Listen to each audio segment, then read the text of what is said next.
Olá, tudo bem com vocês? Espero que sim. Sejam todos bem-vindos ao Papo de A a Z. Eu sou Azenilton Prado e no episódio de hoje vamos falar um tema extremamente importante, o Setembro Amarelo, a campanha de conscientização sobre a prevenção do suicídio. Para nos ajudar a entender mais sobre esse assunto, tenho aqui comigo a psicóloga Luzinete Prado. Muito obrigado por aceitar o convite e vamos conversar um pouco sobre esse tema tão sensível, mas que precisamos falar para conscientizar a todos da importância de cuidar da saúde mental. Lu, uma boa noite, é um prazer estar com você aqui. E assim, passo para você já fazendo uma pergunta. Por que é tão difícil as pessoas pedir ajuda? Boa noite, é um prazer estar aqui, né? Eu espero que esse bate-papo produza algo melhor, né? Mais informação, e esse podcast aqui seja de grande relevância, né? Para todos nós, de informação mesmo. Bem, as pessoas, elas têm realmente esse preconceito, né? É um tabu a ser quebrado. Ainda se é um tabu, não deveria ser, mas ainda é um tabu. Porque as pessoas têm medo, né? As pessoas têm vergonha de procurar ajuda, as pessoas que estão ao redor dessa pessoa também em sofrimento, não sabem como chegar, né? Muitas das vezes não sabem como abordar, não compreendem. Então, no decorrer das nossas falas aí, a gente vai estar trazendo o quanto isso é importante, né? Para a pessoa que está nesse sofrimento. Então, é uma campanha que não é só para setembro, é uma campanha para todos os dias, né? O ano inteiro, porque é uma consequência de uma sociedade, né? E de tantos outros fatores, né? Que a gente vai medindo na vida da pessoa, e são fatores que contribuem. Então, são fatores que traz sofrimento, e essa pessoa, ela precisa amenizar esse sofrimento, e acontece cometer o suicídio justamente para tirar essa dor que ele não sabe administrar, que ele não sabe lidar. Lu, eu estava olhando que a OMS, né, ela fala que o suicídio é um problema de saúde pública, com impactos na sociedade como um todo. Segundo dados da OMS, todos os anos, mais pessoas morrem como resultado de suicídio do que a AIDS, malária, câncer de mama e guerras e homicídios. É uma situação realmente muito preocupante, porque o suicídio mata muito mais do que essas doenças e até as próprias guerras, né, e os homicídios que eu citei aqui. Como você colocou, como é importante estar trazendo esse tema, debatendo, porque, assim, a sociedade, a gente sabe que existem muitos tabus, muita desinformação, e, assim, esse meio que a gente está conversando aqui para trazer um pouco de clareza desses fatos. Como você vê essa situação do suicídio ser uma das causas que mais mata no mundo? Justamente a falta de informação, né? Uma desinformação em respeito a isso, porque procurar ajuda, como havia falado, ainda é um tabu, né? Ainda é difícil de falar, tanto sobre morte e sobre suicídio, né? Então, o falar de morrer, essa questão ainda é realmente um tabu, e a gente precisa quebrar esses paradigmas, justamente fazendo o quê? Fazendo a promoção de prevenção ao suicídio, né? Então, a importância de se falar é muito grande, e a gente precisa estar quebrando isso, né? Então, a psicologia, ela trabalha também com essa promoção, justamente, que quanto mais se fala, não é que vai acontecer o suicídio. Quanto mais se fala, você pode ajudar alguém a não cometer o suicídio. Essa fala, né, ela é importante em todos os setores, em todas as instâncias, em todos os lugares que a gente pode falar e a percepção também. Então, tem que ter uma percepção bem sensível, né, para a gente entender como funciona todas essas questões sobre o suicídio, de que alguém que esteja em sofrimento e que possa realmente chegar a cometer o suicídio. Ô, Lu, um dos pontos mais difíceis, na verdade, é perceber familiares, os parentes próximos, amigos, perceber a pessoa numa situação dessa, né, já de extremo. E assim, eu queria saber de você a importância da terapia na vida de uma pessoa que passa por uma situação dessa. E assim, normalmente, você aí com sua experiência, os casos chegam até você por parentes ou a pessoa que está passando por alguma situação é que procura você diretamente? Geralmente são parentes, né? Já tem um preconceito de se procurar ajuda, né? De procurar o psicólogo, porque a gente também tem um outro tabu, que psicólogo é para doido, e a gente precisa quebrar isso, né? Graças, assim, a todo um tempo, todo esse sistema, depois da pandemia, né? É que a gente veio quebrando esse paradigma, né? De que psicólogo é para doido. A gente viu a necessidade, né, todos viram a necessidade de ter saúde mental, porque saúde mental é vida, né? Então, se você não tiver saúde mental, você não tem equilíbrio para organizar a sua vida. Então, geralmente são os parentes ou amigos, pessoas mais próximas, né, que observam. Então, por isso, quando eu disse que precisa ter realmente uma sensibilidade, é porque tem muitas vezes que as pessoas veem a pessoa ou com um transtorno de humor, né, o humor rebaixado, né, a pessoa assim muito triste, antissocial, não quer mais participar das coisas, né, eventos que ele gostava de participar, ele já não quer mais, então ele fica mais prazeroso ficar no seu quarto, né, se isolar. Então, uma das primeiras características é o isolamento. A pessoa não quer estar em um ambiente onde tem conversa agradável, então ela se isola. Então, ela não quer mais participar. Outras coisas é se falar também, né? Porque fala muito na questão do suicídio. Aí fala assim, eu não quero mais, a gente precisa ter a sensibilidade para prestar atenção nas falas. Eu não quero mais estar aqui, se eu pudesse, eu deitava, dormia e não acordava mais, né? Eu queria fazer uma viagem e não voltar nunca mais. Então, são coisas, falas que a gente não tem a percepção, quem não tem essa percepção, não vai deixar, vai passar despercebido. Mas aí é compreender, né? Ó, fulano tá assim, mas ele não era assim. Então, perceber isso e buscar esse comportamento, o que está acontecendo com esse comportamento dele, né? E buscar realmente chegar para a pessoa e ser sensível, né? Sensível, ouvir, ser empático, né?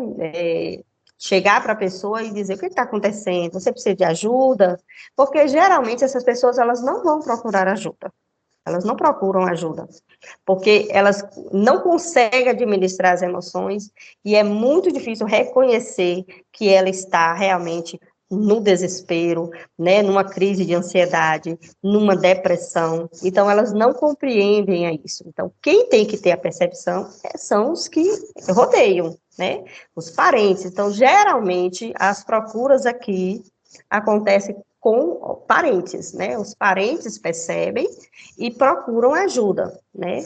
E aí cabe, sim, ao psicólogo fazer a escuta, né? Porque o fazer do psicólogo é justamente fazer esse acolhimento com a escuta, uma escuta rebuscada, uma escuta ativa, uma escuta com sigilo, né? Uma escuta empática, guardando totalmente o sigilo, e buscar também, a partir daí, como procede esse indivíduo, né?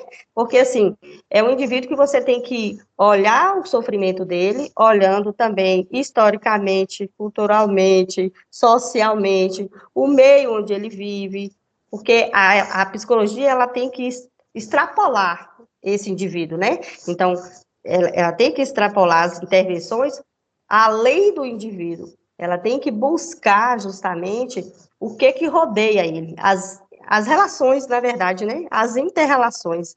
Então, o interpessoal, né? Como ocorre no trabalho, o que aconteceu, porque a gente perpassa numa cultura, né, enraizada de massacre, né, de vários preconceitos, e aí a gente não conhece a história desse indivíduo.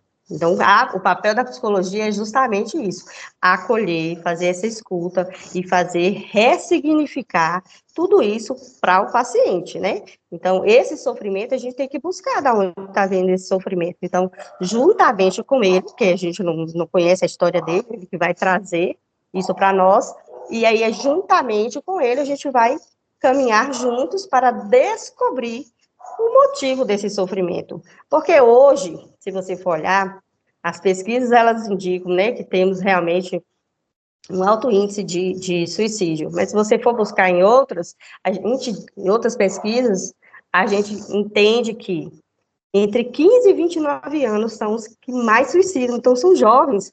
E aí a gente vira e fala assim, poxa, geração Nutella, né? Porque alguns criticam e falam bem assim, mas eu passei por tudo isso e eu sobrevivi. Estamos vivendo uma correria, né? Estamos vivendo a internet faz assim, ó, eu quero agora um iPhone, e eu tenho que ter esse iPhone. Então, assim, muitos jovens, muitos adolescentes tendo crises de ansiedade por coisas mínimas para nós, mas para eles que são um sofrimento grande, e aí muitas das vezes não sabem nem que está daquele jeito por causa de certa coisa, de certa fala, de certo comprometimento que teve, né, no acompanhamento durante a infância. Então, assim, uma fala que ele ouviu, ele carrega isso para a vida.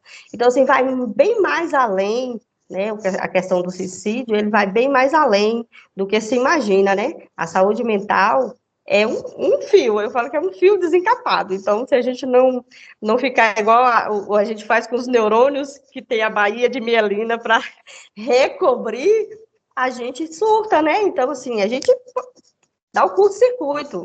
Então, muitas das vezes, eu posso até estar aqui agora, atravessando a nossa entrevista, mas muitas das vezes as pessoas, elas não sabem, não reconhecem, e acabam criticando essa pessoa, julgando essa pessoa.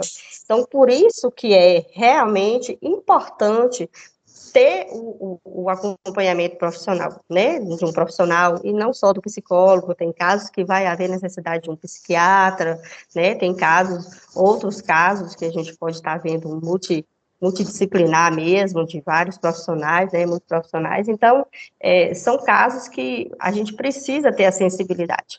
Então, ter uma depressão, crise de ansiedade, não é para quem não tem o que fazer, como muitas pessoas julgam, né? Isso é falta de quem não tem o que fazer. Isso é frescura. Essa geração, eu passei por tudo isso e eu não morri, e eu não estou desse jeito. Tem pessoas que estão vivendo, que viveram experiências bem piores do que a sua. É tudo subjetivo, né? Individual, cada um sabe da sua dor, cada um sabe do seu sofrimento, cada um sabe onde aperta o calo, né? Então, assim, a gente não pode julgar e não pode responder pela vida do outro. Então, a importância de se falar é sobre isso. É porque as pessoas, elas não têm a sensibilidade ainda, né? Então, assim, muito trabalho nós temos aí por uma vida inteira para desmistificar essa questão do suicídio, para desmistificar esse sofrimento, né? E trazer à tona justamente que ele pode ressignificar toda essa dor. Você trouxe os números, né, e eu tenho aqui um dado, de 2019, foi o último levantamento que a OMS fez, e assim, no Brasil, os registros se aproximam de 14 mil casos por ano, que dá uma média de 38 pessoas cometendo suicídio por dia. Bom E aí dia. você trouxe muito bem a questão da juventude, que a juventude está tirando a vida precocemente, se suicidando.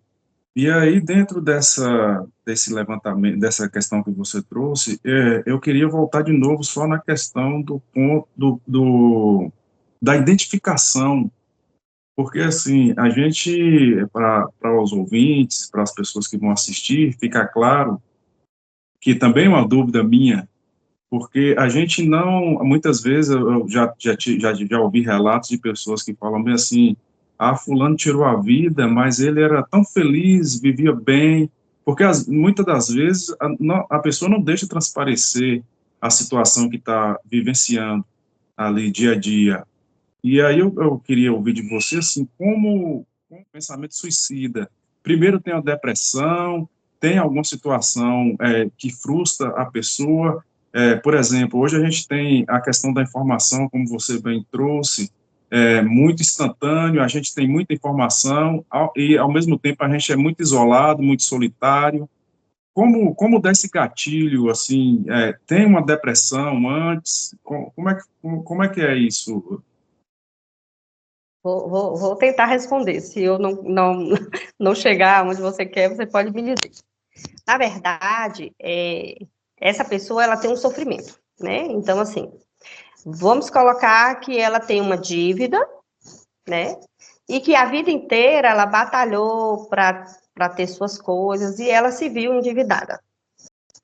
E aí ela entra, né, no desespero, que ela não consegue quitar essa dívida, que ela não consegue. Esse é um fator desencadeante. Vai ser o fator que vai levar ao suicídio? Não, não é o fator que vai levar ao suicídio. É todo o sistema que incorpora aí. Então, eu não consigo, eu estou desempregada, eu não consigo quitar essa dívida, eu não consigo ter ajuda, e na cabeça dele vai virando um turbilhão, porque as portas se fecham, e aí ele começa a ter crise de ansiedade, ele consegue agora não dormir mais como ele dormia, ele não consegue comer mais, ele começa a falar aí agora da questão de que ele, se ele morrer, vai ser um descanso para ele. Então, são algumas falas que a gente começa a pegar, se tudo acabasse hoje, se o mundo acabasse hoje, a gente, né, eu seria muito feliz. Mas, além disso, ele vem também de uma história familiar que passou também por muita dificuldade financeira, vamos colocar assim. E mesmo que ele foi resiliente, ele não está conseguindo. Então, vem um outro fracasso, né? O fracasso de que já cresceu de uma certa forma, uma dificuldade financeira, vendo os pais sofrerem muito, passar privações, e naquele momento, esse é um fator que desencadeia o que está lá atrás. Então, não é só o fato, porque às vezes a gente fala assim, mas a fulana não tinha problema nenhum. Quem sabe? Ninguém sabe. Ninguém sabe o que passava pela cabeça dele, né? Eu vou colocar aqui, ele tinha talvez um trauma lá na infância, né, que ele carregava, e aí certas circunstâncias na vida desencadeia isso aí. Então, são fatores desencadeantes que a gente fala, nem fala mais essa questão me fugiu a palavra aqui agora, mas são fatores que contribuem. Então, para a gente chegar nesse paciente, quando ele chega para nós, ele já está depressivo, tendo várias crises de ansiedade, né? Ele não consegue mais comer, ele não quer mais viver, desanimado, né? Triste. Então, são alguns sintomas, né? Ele não quer mais falar com ninguém, ele trabalha e muitas das vezes até já prejudica o trabalho, ele já não vai querer mais trabalhar. Então, assim, para a gente diagnosticar, e geralmente alguns falam, eu quero me matar, né? Porque às vezes fala bem assim, não, quem muito fala, não faz. E não é verdade. Se ele fala, é porque uma hora ele pode fazer. Então, ele só está naquele momento sinalizando que ele vai fazer, né? Que ele é um desejo dele que ele quer fazer. Então, assim, para a gente perceber que essa pessoa está assim, porque tem gente que está depressivo, mas a pessoa não tem ideação suicida.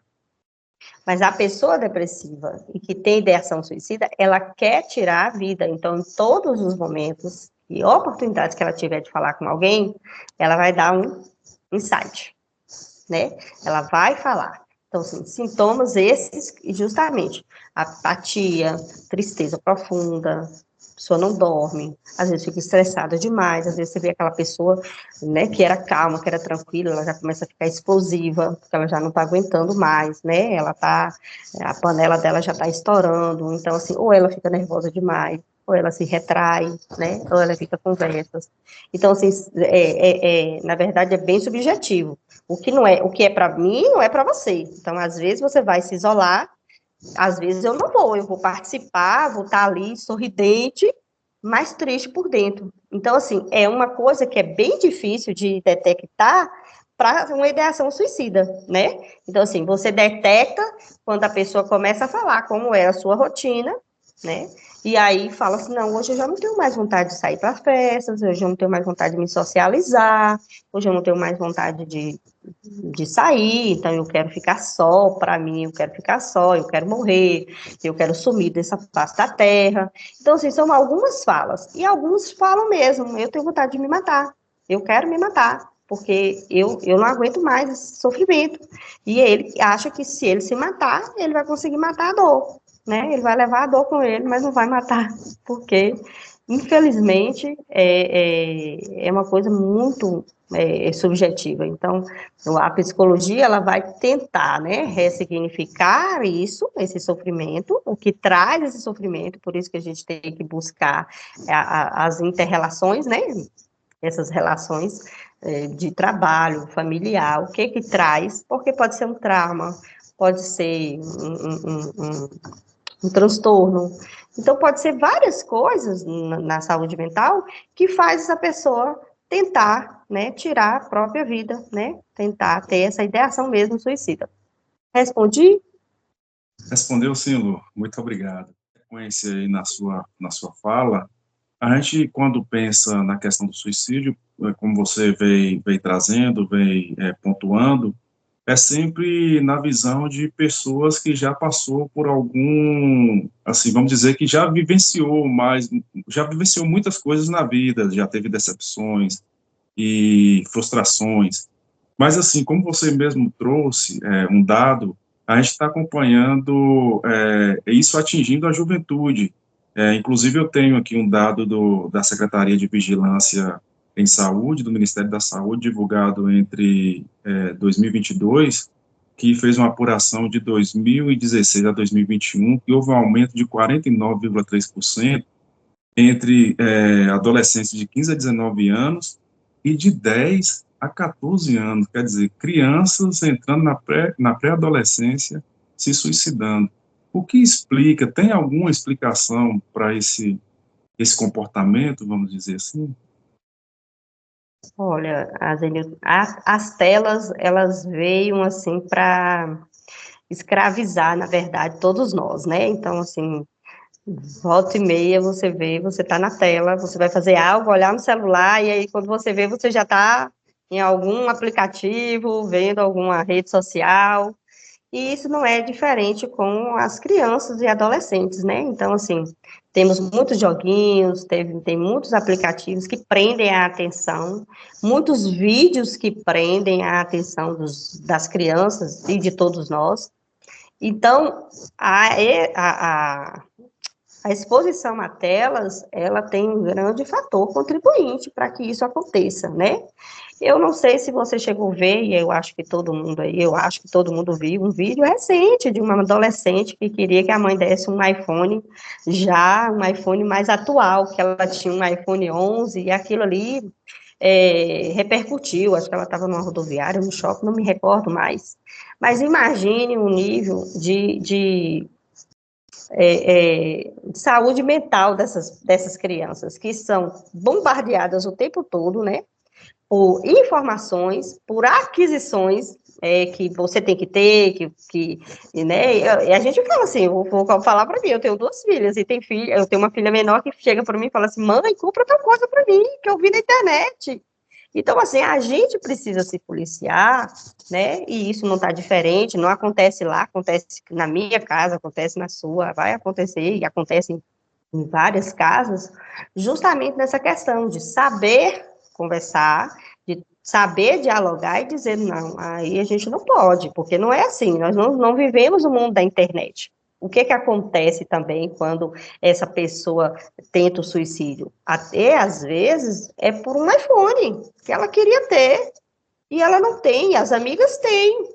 E a mãe comprou lá em 24 vezes, está pagando. Então, assim, muitas das vezes, hoje, nós vivemos uma sociedade em relação de que é mais significativo o ter do que o ser.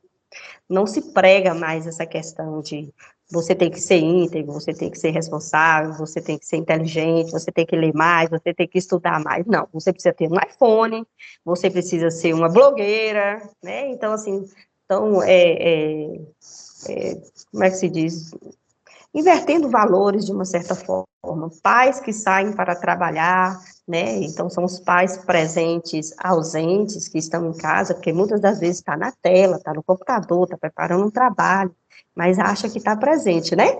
Mas está presente, mas está ausente para o filho, não está observando o que o filho está fazendo, não está acompanhando o filho, não está conversando com o filho, e eles se sentem tão solitários que eles se apegam também a essa tela, né?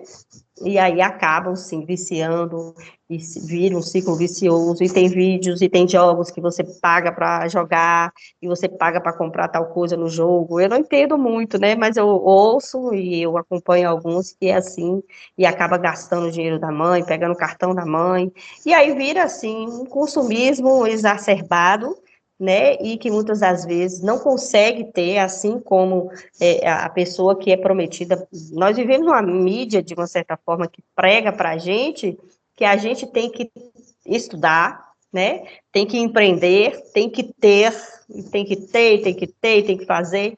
E aí, quando você faz isso e que você chega lá e que você se frustra, nós não estamos dando oportunidade a alguns se frustrarem, né? Porque a frustração, ela é crescimento. Então, se eu tenho tudo, tudo que eu peço aos meus pais eu tenho, eu não me frustro, né? Lá na frente, eu vou ter um não na vida e eu vou me frustrar. E aí eu já vou sofrer, porque eu nunca recebi um não, né? Ou poucos nãos, e eu não fiquei resiliente para a vida que espera, porque os pais hoje, de uma certa forma, não julgando, mas é a realidade, é que a gente tenta suprir os nossos filhos com coisas, né, materiais, achando que isso vai suprir a ausência. E isso não supre a ausência, né? Então, temos muitos filhos sentindo falta dos pais, mas que é bombardeado com coisas e que os pais acham que está fazendo, né, agradando, porque quando fala assim, eu quero um patins, eu quero um tênis, eu quero uma bicicleta, eu quero um skate, e toma, e toma, e toma, e aí, assim, a gente não tem a oportunidade de frustrar, de dizer o não, e a gente faz tentando, de uma certa forma, compensar o tempo que a gente não dá para eles, e de uma certa forma, quando a gente vai ver, a gente tem uma adolescente depressiva. Temos um adolescente socado dentro do quarto com o celular o tempo todo, né, que não tem mais a conversa, que não tem mais o olhar no olho, né, não tem mais aquela alegria na mesa, sentados à mesa, e aí vai se perdendo valores, vai se perdendo, não que eu esteja julgando, cada um faz o que quer, mas assim, essa família nuclear, né, que a gente, isso já se desmistificou há muito tempo, já quebrou, mas assim, essa questão de olhar para o seu filho, perguntar como é que ele está, participar das coisas, tomar mesmo, às vezes, né, o celular, falar, ô filho, vamos aqui, vamos, e deixar também a tela, né, porque assim, eu tiro, não proporciono nada para ele, por exemplo, eu tenho uma filha e eu tiro, e aí eu tiro e eu vou para minha, né? Então, assim, não tem nexo um negócio desse. Então, eu tiro e a gente vai brincar, a gente vai fazer algo que entretete todos, ou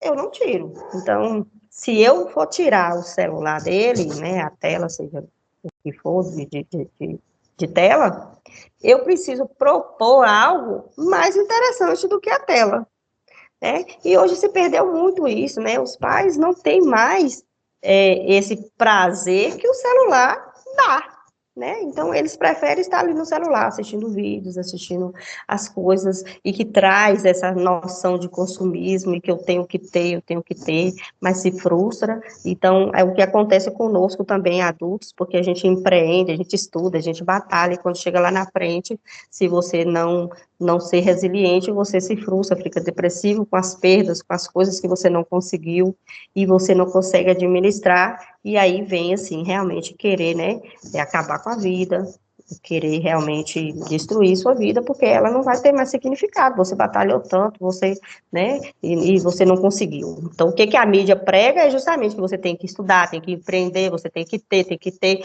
O que que você vê quando você abre um Instagram? São casarões, né, são carrões, são coisas assim que você cresce o olho, você fala, poxa, eu quero ter também, porque fulano tem e tal, eu vou ser blogueira, porque eu também vou... Então, assim, são coisas que você, é muito superficial, né, que tem gente que consegue, sim, mas é muito complicado, é muito difícil essa questão de rede social e acaba trazendo um adoecimento para todos nós. Lu, eu lembro de uma história, e isso tem muito tempo, até antes das redes sociais, que era uma criança que queria a atenção do pai. E o pai era um grande executivo, trabalhava até altas horas da noite, e aí um belo dia ele perguntou ao pai quanto custava um dia de trabalho dele. Aí o pai perguntou por que ele estava interessado, aí ele não disse nada. Aí ele descobriu, aí um belo dia ele chegou e falou, pai, eu comprei um dia seu, para mim, só para mim. Aí eu comprei o dia do pai com a mesada que o pai dava, né, assim.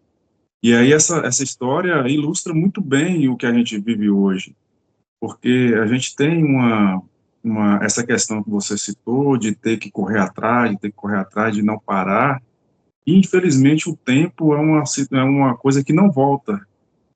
Quando você percebe, seu filho está com 10, 15 anos e o tempo passou e você não acompanhou, por N motivos, né, nessa vida corrida, nessa vida moderna que a gente vive.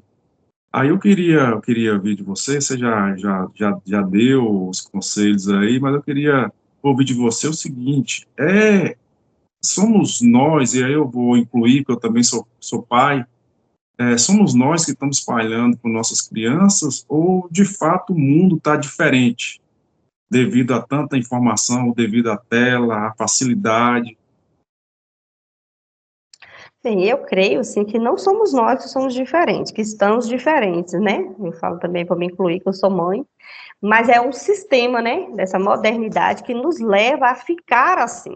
Então, o que é que nós temos que fazer para que isso possa mudar? Então, a gente tenta mudar a rotina, justamente limitando essa questão de telas, né, dando um limite, estipulando o limite, né, criança, filhos, tem que ter limite, precisa ter limite, porque se não ter limite, as coisas não andam, né, então vira uma baderna, e nós precisamos realmente, assim, limitar e nos limitar. Então, nos policiar, justamente para que isso venhamos ter um tempo de qualidade, aproveitar. Então, se eu não digo, eu vou chegar em casa, eu tenho tanta coisa para resolver. Então, assim, marque um tempo, reserve 30 minutos, fique com o seu filho, ajude ele na tarefa, saia um pouco com ele, com os filhos, e 1 hora, isso, se você tirar 1 hora, 30 de manhã e 30 à tarde ou à noite, para estar presente, vai ser de grande valia. Porque muitas das vezes tem filhos que vê o pai, tem pai que viaja, vamos colocar aí, e aí fica uma semana inteira viajando, então ele só vai ver final de semana. Ou mães que trabalham e às vezes ficam 24 horas fora, e aí vê de manhã, e aí só vai ver no outro dia, às vezes sai, tá dormindo, não vem, e aí? Cadê o calor, né? O calor materno, o calor paterno, cadê aquele cuidado, aquele abraço? Então, assim, muitas das vezes falta o abraço, falta o carinho, né? Falta essa atenção, o que leva a ter uma criança, e às vezes muitos pais e muitas mães procuram o consultório da gente para saber se o filho é autista, se o filho tem TDAH, e o filho só tem a falta de amor e de atenção do pai e da mãe, né? Ou do cuidador, de quem quer que seja. Por quê? Porque esse sistema, né, essa correria de agora, essa rotina nossa de agora, é diferente de que 10 anos, 20 anos atrás, né? Então, essa correria a gente não tem tempo, a gente não olha no olho, a gente não... Então, a gente precisa realmente buscar estar olhando nos nossos filhos, né? Não se preocupando só com o alimento, com a roupa, com a escola, com o curso, isso aí são coisas que é no decorrer mesmo, mas olhar, né? Fixar, ter atenção, buscar ouvir, às vezes seu filho quer te falar algo, você está ali no computador. Ah, filha, peraí. Não, vai ouvir seu filho, porque a gente está perdendo os nossos filhos, né, para as telas, as autolesões são grandes demais em adolescentes, então não tem um suicídio, mas tem autolesão, né, então, que se cortam, porque quer matar essa dor, porque sofre de uma solidão que eles mesmos não sabem explicar, porque às vezes tem tudo e não tem nada, né, então às vezes fala assim, puxa, eu conversando com um amigo meu esses dias, ele falou assim, não, eu não admito que esses artistas tenham depressão, tem tudo. Eu falei, você não conhece a vida, então a gente não sabe da subjetividade, ele pode ter todo o dinheiro do mundo, mas lhe faltou algo, e ele sente falta desse algo, e esse algo que ele sente falta vai repercutir para a vida inteira, se ele não saber significar, né, se ele não se autoconhecer, é para dizer assim, não, peraí, é isso aí que está me machucando, o que eu posso fazer com isso, né, o que eu posso fazer com isso, eu preciso ressignificar, então o papel do psicólogo em si é justamente fazer esse acolhimento, fazer a escuta e, junto com ele, ressignificar toda essa dor, para ele amenizar a vida e justamente sair dessa zona de ideação suicida. Muito bem, Lu. Assim, voltando um pouco agora para a questão do suicídio, a gente estava começamos a falar sobre o suicídio em adultos, depois a gente foi para os dados que a Organização Mundial da Saúde nos dá, que é uma crescente o suicídio também entre jovens e pré e adolescentes.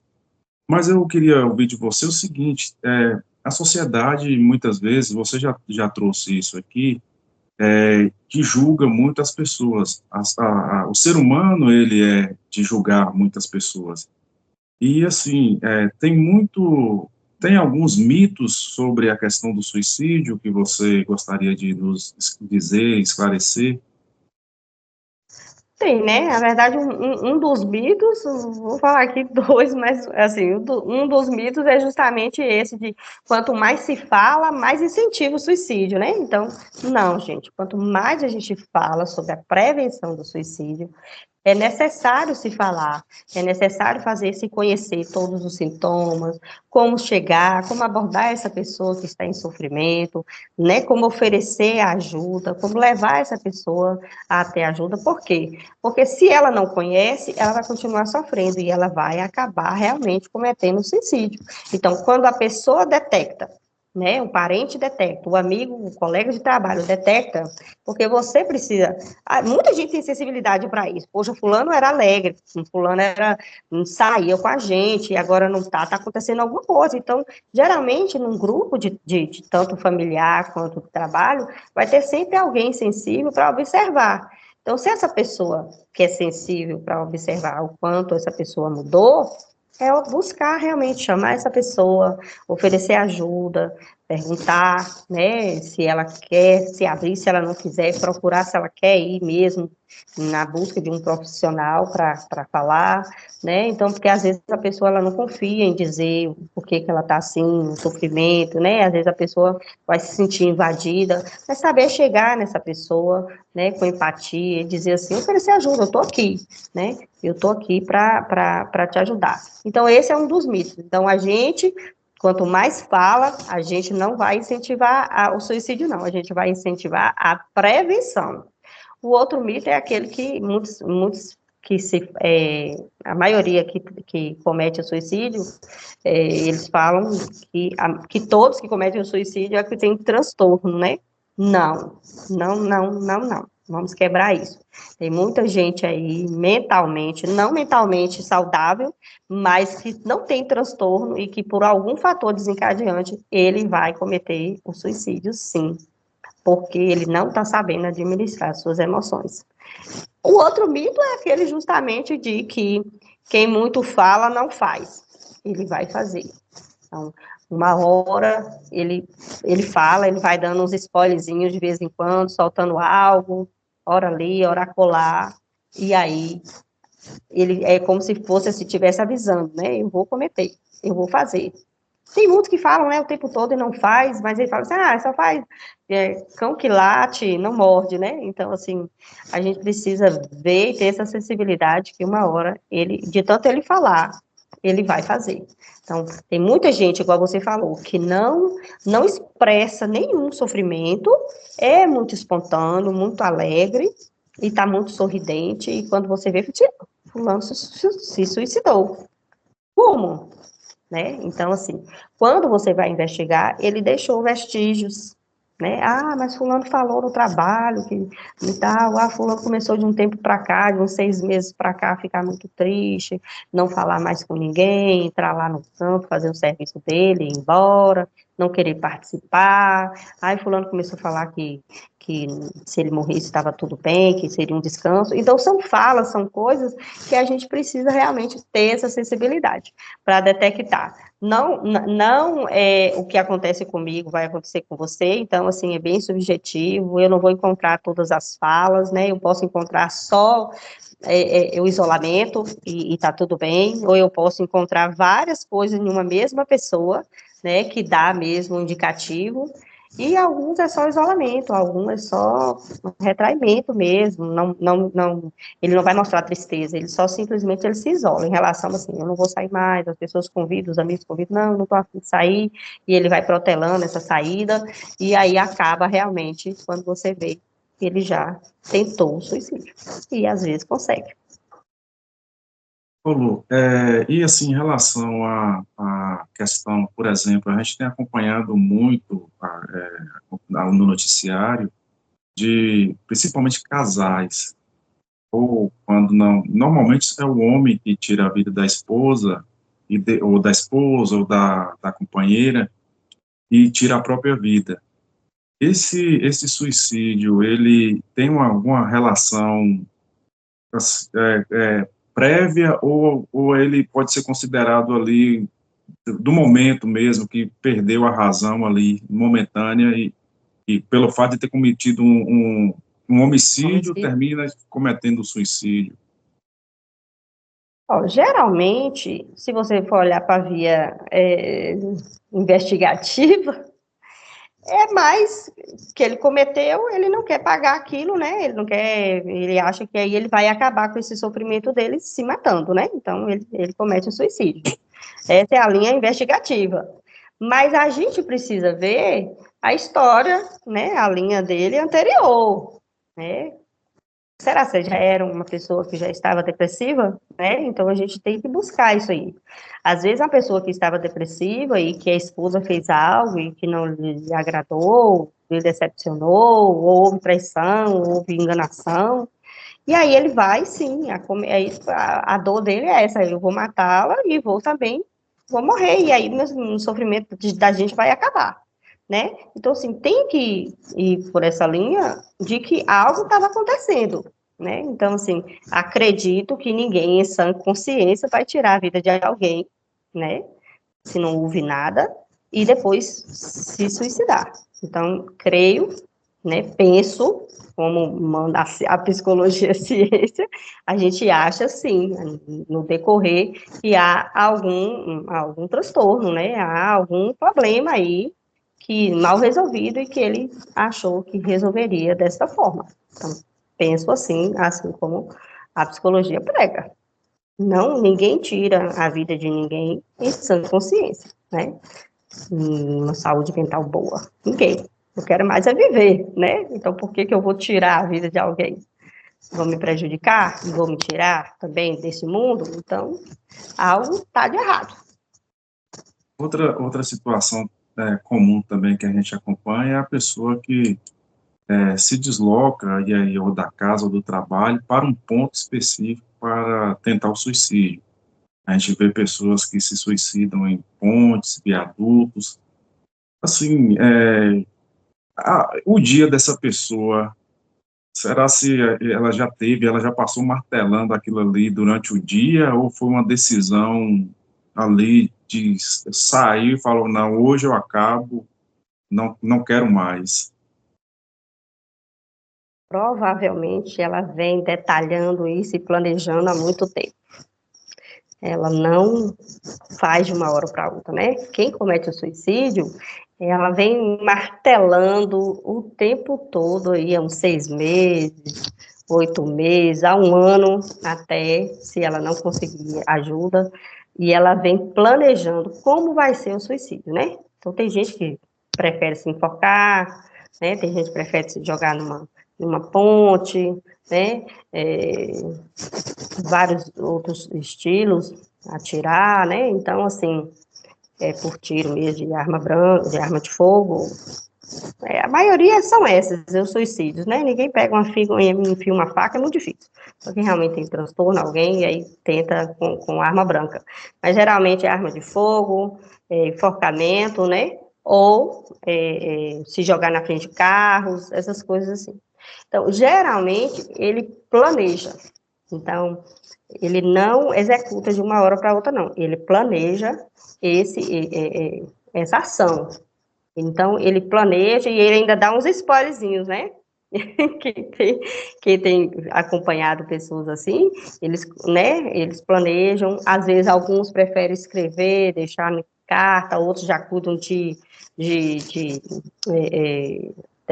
testamento, né, de deixar herança, alguma coisa, de bens, essas coisas assim. Então, eles programam o suicídio, não é de uma hora para outra, eles programam.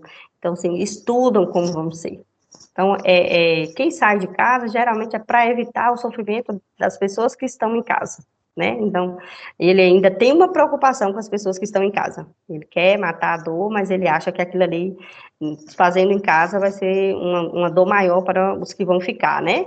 Então, ele quer se libertar da dor, mas ele também, na perspectiva dele, é que ele não vai fazer ninguém sofrer se ver ele em casa enforcado, né? Ou que levou um tiro. Então, ele prefere se jogar ali, numa ponte mais distante de casa. Então, geralmente, é planejado. Certo. Assim, a gente estamos já aqui caminhando, o papo está muito interessante, assim, pela questão do esclarecimento, porque os ouvintes e as pessoas que vão nos assistir, eu mesmo agradeço por estar conhecendo um pouco dessa questão. Era um tema que eu tinha curiosidade de entender, mas que não tinha o conhecimento, e você está trazendo muito bem esses pontos de esclarecimento, e principalmente na questão de você observar a pessoa que está passando por essa situação. E dentro dessa questão, eu queria te perguntar o seguinte: como se dá o acompanhamento, por exemplo, para aquelas pessoas que não têm condição de procurar a ajuda particular? A rede municipal, estadual, oferece o tratamento, o acompanhamento, as terapias? Olha, a rede municipal tem, né, as terapias, é um pouquinho ainda burocrático, mas ainda temos, né, e isso é bom que temos, a depender da necessidade, né, essa é uma pessoa que entra em caráter de urgência, né, então, que bom, né, que as pessoas, né, as políticas públicas começaram a trabalhar nesta função de olhar esse perigo, esse risco, né, a vida dessa pessoa, e aí a sensibilidade da equipe de perceber que ele precisa de um tratamento exclusivo, né? Porque a gente sabe que o SUS é muito bom, né? E parabéns para o SUS, e coisa boa, mas a gente percebe também que é bem moroso, né? De uma certa forma, os atendimentos, é uma coisa bem demorada, então às vezes você consegue passar hoje e você só vai conseguir daqui a 2 meses. Então, essas pessoas, elas têm prioridade. Então, pessoas em sofrimento mental, elas têm prioridade de ter um atendimento uma vez por semana, às vezes 2 vezes por semana, com acompanhamento psicológico e psiquiátrico. Também temos o CAPS, né, os 2 CAPS, AD e o outro CAPS de álcool e drogas, né, e o CAPS de saúde mental mesmo, para transtorno, que também pode estar, a depender do paciente, né, a depender do caso, ele vai também, porque às vezes é uma pessoa que tem ideação suicida, mas é um usuário de drogas, né? É um etilista, é alguém com transtorno que precisa também ser tratado para equilibrar, né? Hormonalmente, todas as funções psíquicas. E aí, nós temos isso. Aí, você já quer que eu fale, que eu posso falar também, que tem um CVV, né? Que posso falar? Ou... Pode ficar à vontade. Então, além disso que o município oferece, né? Nós temos um canal, né? Que chama CVV, que é o Centro de Valorização da Vida, que é o número 188, onde você liga e tem profissionais que vai fazer essa escuta. Então, naquele momento que você está passando aquele sofrimento, né, e que aquela dor está grande, que você não está conseguindo, você pode ligar 188 e fazer sua fala, né? Como diz Freud, a fala liberta, né? Então, assim, o falar é bom, e falar com alguém eticamente profissional, né, que vai agir com você eticamente, porque, assim, às vezes eu brinco com algumas amigas que colocam a mim assim, é terapêutico ir para o bar com as amigas. Não, é terapia, aí eu brinco, é terapêutico. Por quê? Porque não é terapia. A terapia é diferente do que é terapêutico. O que é terapêutico, ele traz prazer, ele traz, né, aquele momento de alegria, então faz bem para a vida. A terapia já vai mais além, é subjetivo, é trazer suas causas e reconhecimento de si mesmo, né? Então, muitas das vezes a pessoa confunde, eu brinco, eu falei, aí temos que postam assim, meu Deus, uma amiga psicóloga me corrigiu. Mas aí a gente precisa realmente se policiar, é terapeuta sair com os amigos, é terapeuta sair para ir para uma festa, para beber quem bebe, é terapêutico jogar futebol, não é terapia, terapia vai mais além. Então, a gente precisa ter essa sensibilidade. Tem esse canal, ainda temos hospitais, né, como a UPA, temos o SAMU também, que dá assistência nas crises de ansiedade, né, então geralmente as pessoas no desespero não sabem como fazer, chamam o SAMU, então assim, o SAMU, alguns SAMUs já têm um psicólogo, né, em algumas regiões, não sei, Guanabi, Conquista, não sei como é que anda. Guanabi eu sei, porque eu já trabalhei no SAMU, mas não tem psicólogo no momento. Mas tem, né, os médicos e os enfermeiros, os técnicos, para estar auxiliando, né, nessa escuta.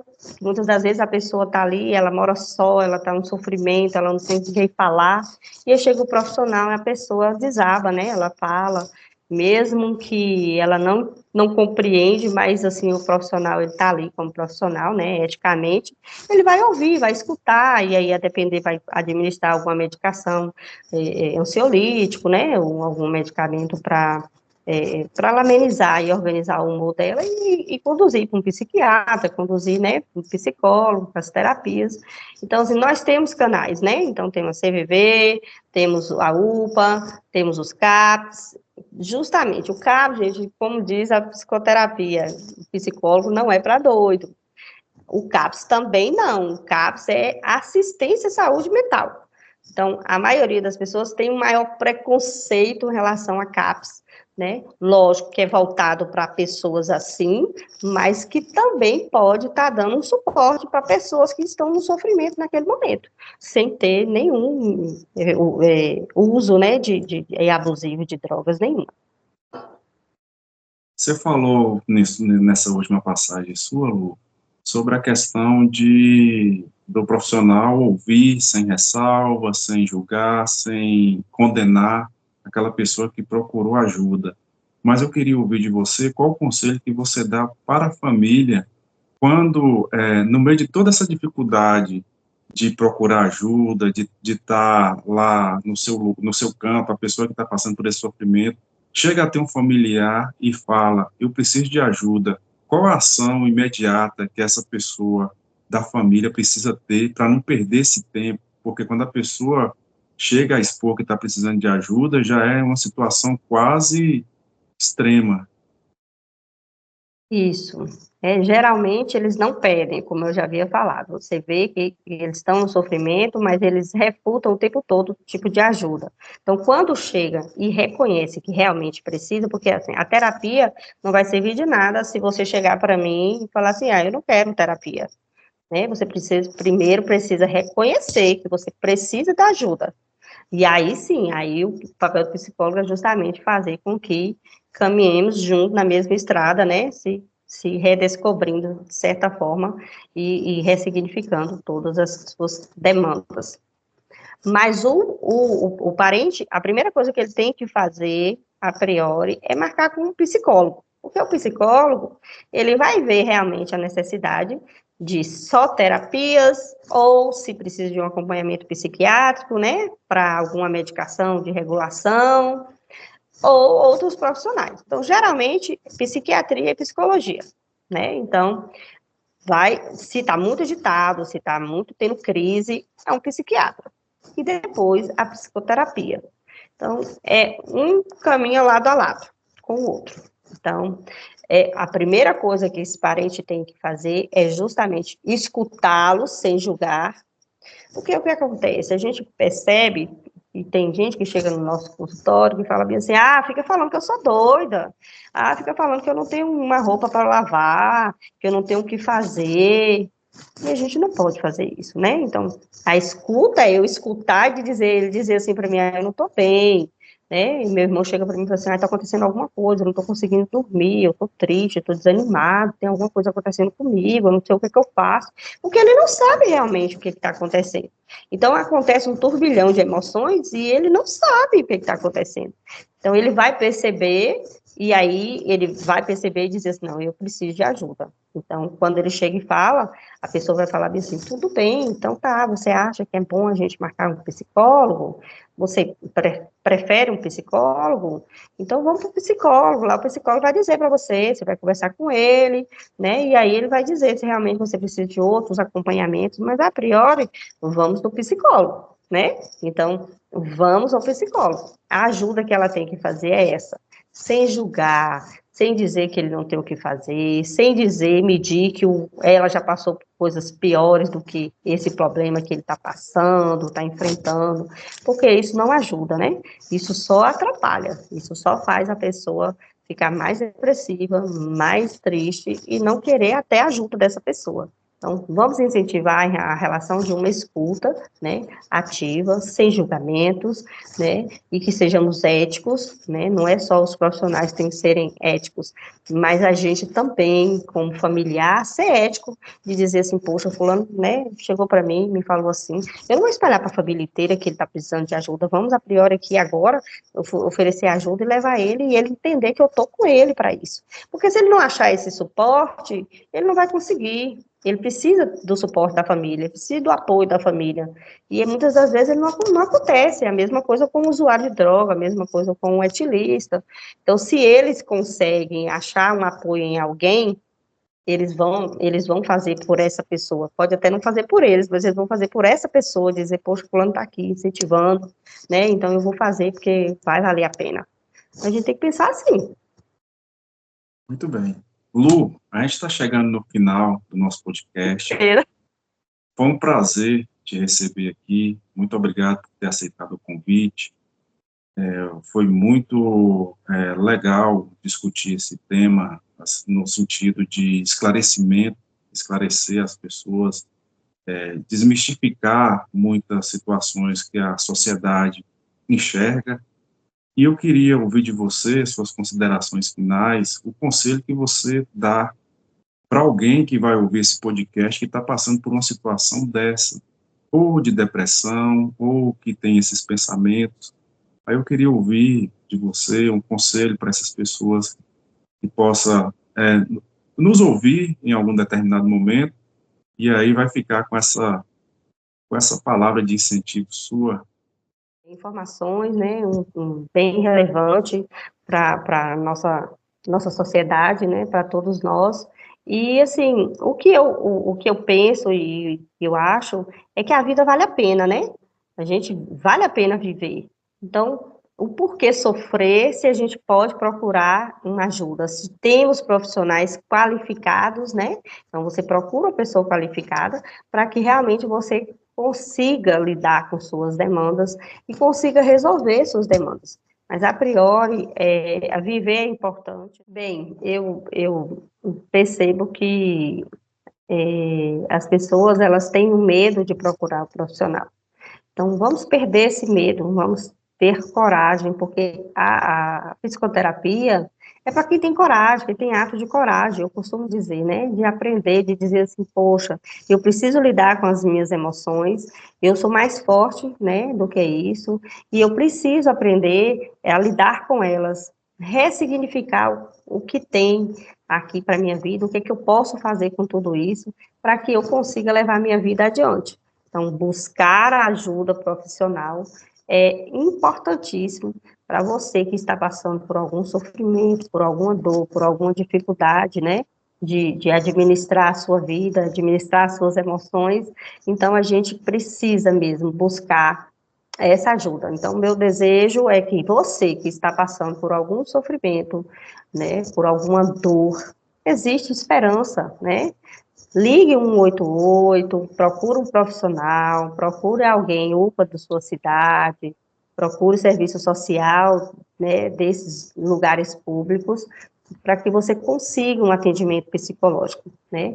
Então, esse é o meu desejo, que você realmente consiga sair disso, né, de onde você está estagnado com essa dor, para que você consiga resolver sua vida e levar ela uma vida mais leve, né, aí para frente. Muito bem, Lu. O Papo de A a Z, mais uma vez, agradece sua presença. Um tema tão interessante, ao mesmo tempo sensível e tratado de forma tão esclarecedora por você. Agradecemos de coração sua participação. Uma boa noite a todos e até o próximo episódio.